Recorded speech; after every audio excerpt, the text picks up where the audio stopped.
તો કેમ છો તમે બધા? હોપ કે તમે બધા મજામાં હશો ને હું પણ મજામાં છું. તો ગાઈઝ તમે મારી મહેંદી જોવો. ગાઈઝ અત્યારે વાગી ગયા છે 11 વાગ્યા છે. અમે 6:30 વાગે મહેંદી કરાવવા ગયેલા. હું ને ઢીંગુની સગાઈ છે ગાઈઝ. તો ઢીંગુની મહેંદી પણ તમે જોવો. ને ગાઈઝ અત્યારે અમારી સેવામાં અત્યારે કેવલ અને દેવ છે. તમે જોઈ શકો છો અમારા બે ભાઈનો પ્યાર. એટલું બધું અમારા માટે લઈ આવેલા છે અને અમને ખવડાવે પણ છે.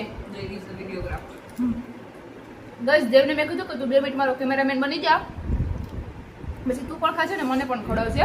તો ગાઈઝ હવે કાલે અમારે નેલ્સ આવવાના છે ને સન્ડેના સગાઈ છે. તો બસ આવું અમે બધું કરીએ છીએ, બધા એન્જોય કરીએ છીએ. જોવો ગાઈઝ તમે બધા આમ બધાનો પ્યાર અને આ સાઈડ અમારા બધા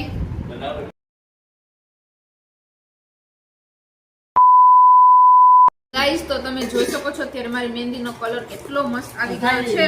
હજી પણ મારી મહેંદીનો કલર ચડશે. અને અત્યારે અમે જમવા બેઠા છીએ. વાલોડ રીંગણા બટેકાનું શાક, રોટલી, ભૂંગળા તમે બધું જ જોઈ શકો છો. ને ગાઈઝ ઢીંગુનો કલર પણ મસ્ત આવેલો છે. જો ગાઈઝ જો તો ઢીંગુની મહેંદી થઈ ગઈ છે. અમે જમીએ છીએ અને બધાય બેસી ગયા છે ગાઈઝ. કાકા થોડું વહેલું જમી લીધું દાદા હારે. અને ગાઈઝ તો હવે અમારા તમને રોજ વ્લોગ જોવા મળશે. હમણાં થોડી બિઝી હતી એટલે 1-2 દિવસે હું વ્લોગ મૂકતી હતી, પણ હવેથી તમને મારા ડેઈલી વ્લોગ જોવા મળશે. તો આ વ્લોગ તમને કેવો લાગ્યો તમે કોમેન્ટ કરીને કહેજો. તો મળીએ બીજા વ્લોગ સાથે.